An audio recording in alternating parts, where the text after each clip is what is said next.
レイか、久しぶりだな。ホワイト、どうだ学院生活は。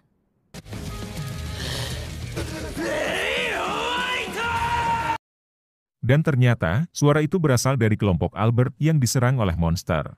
Ray bisa menghindari semua serangan si monster dan memiliki gerakan yang sangat cepat.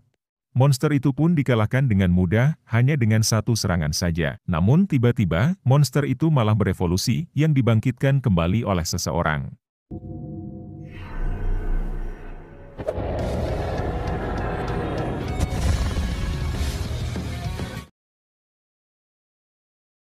Mereka sama sekali tak menyangka kalau monster itu bisa bangkit kembali. Ray sudah terbiasa melawan monster hutan, sehingga tak panik dalam situasi seperti ini. Albert dan kelompoknya pun hanya menonton dan tak bisa melakukan apapun. Terlebih lagi, perubahan si monster membuatnya lebih kuat dari sebelumnya.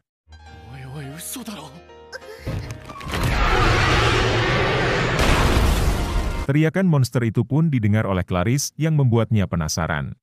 Yang mengejutkan, monster itu bisa menahan serangan Ray dengan sangat mudah. Untuk pertama kalinya, Clarice melihat monster yang berbeda dari biasanya. Ray pun menyadari kalau perubahan monster itu sangat tidak wajar. Monster itu lalu berbalik menyerang Ray, dan untungnya serangan itu masih bisa ditahan. Bukannya membantu, Albert malah fokus menonton seperti menonton film action. Ray berniat menggunakan kekuatannya karena monster itu memiliki tubuh yang keras. Namun sebelum itu, Ray dibantu oleh kelompoknya yang saling bekerja sama untuk mengalahkan monster tersebut. Sampai akhirnya, monster itu bisa dikalahkan dan tubuhnya pun dibelah jadi dua.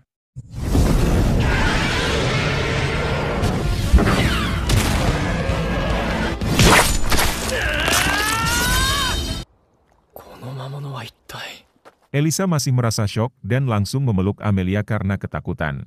Yang padahal, saya juga pengen gitu dipeluk karena lama bikin video, tapi cuannya cuman sedikit. Sedangkan Evie terlihat sangat senang setelah berhasil mengalahkan monster. Dengan bekerja sama, sekuat apapun monster itu bisa dikalahkan dengan mudah. Clarice sama sekali tak menyangka kalau kekuatan Ray bisa sekuat itu. Hal itu malah membuat Albert semakin kesal dan pergi tanpa berterima kasih.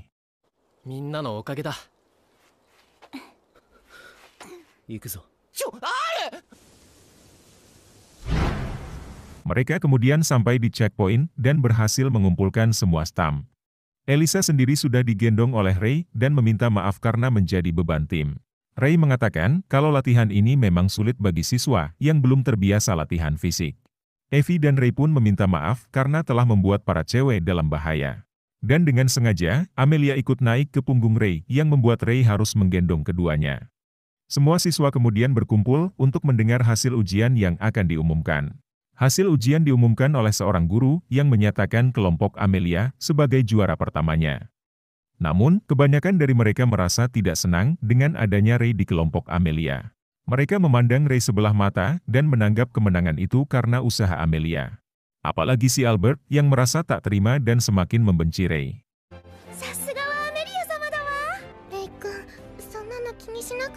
Beralih ke guru besarnya Ray yang bernama Lydia. Yang dimana, Lydia sedang merasa kesal karena sudah 2 bulan Ray tak datang menemuinya. Ditambah lagi, pelayannya memberitahu kalau hari itu Ray masih belum datang. Tak lama, Ray kemudian datang dan langsung disambut oleh pelayan. Ray lalu bertemu dengan gurunya yang dari tadi sudah menunggu kedatangannya. Lydia pun dibuat pangling saat melihat Ray yang sekarang jauh lebih tinggi.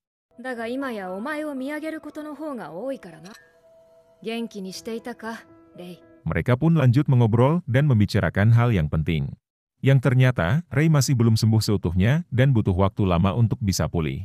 Namun, tak dijelaskan secara detail tentang apa yang terjadi pada Ray. Mungkin karena hal itu, Lydia melarang Ray untuk menggunakan kekuatannya. Yang dimana, Ray adalah murid kesayangan yang mewarisi pedang es milik Lydia. Kalaupun nanti terpaksa, Ray harus mempertimbangkannya terlebih dulu. Lydia memberitahu kalau telah beredar rumor di antara peneliti sihir. Umumnya, penelitian sihir menekankan pada sihir itu sendiri yang juga adalah kode. Namun, penelitian Lydia bukan tentang aspek itu, melainkan penelitian bagian otak.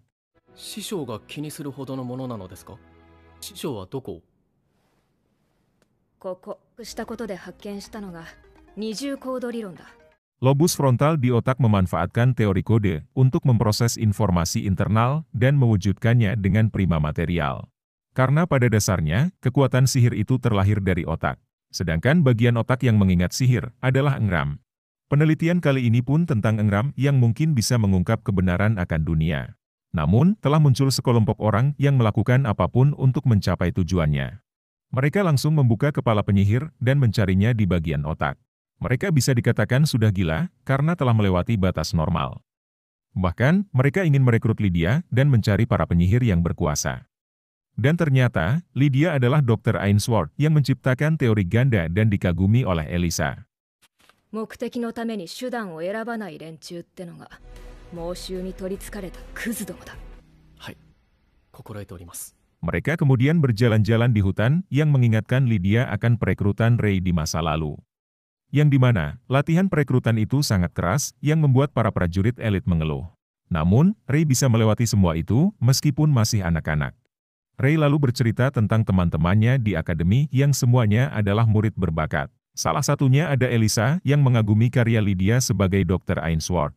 Lydia ingin bertemu dengan mereka dan meminta Ray membawa mereka ke tempatnya. Ray, 今度そいつらを連れてこい。ほぐすような奴らならば会ってみたいさ。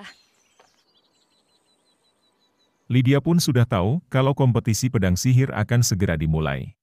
Dan rupanya, Lydia pernah mengikuti kompetisi dan jadi juara 4 kali berturut-turut. Namun, Ray ingin bertugas di balik layar agar tubuhnya bisa cepat pulih. Lydia lalu memberikan sebuah buku yang dia simpan dari belahan melonnya. Entah buku apa, namun yang jelas, buku itu akan berguna suatu hari nanti. 今となってはもう私に霊を守ってやれる力はない。きっといつか役に立つだろうからな。 Esok paginya, Ray berlari melewati Elisa yang akan pergi ke perpustakaan. Dan seketika, Elisa pun diam terpukau saat melihat Ray yang berlari di depannya. Ray ingin ikut dengan Elisa yang membuat Elisa jadi salah tingkah. Singkat cerita, keduanya pun sudah mengganti baju dan bersiap untuk berangkat. Ray mengatakan kalau Elisa terlihat sangat manis dan terlihat sangat mempesona. Begitupun dengan Ray yang terlihat sangat keren di mata Elisa. Dan ternyata, Elisa sangat menyukai buku Ainsworth yang membahas tentang engram. Terbitnya buku itu membuat penelitian sihir bisa meningkat ke tren baru.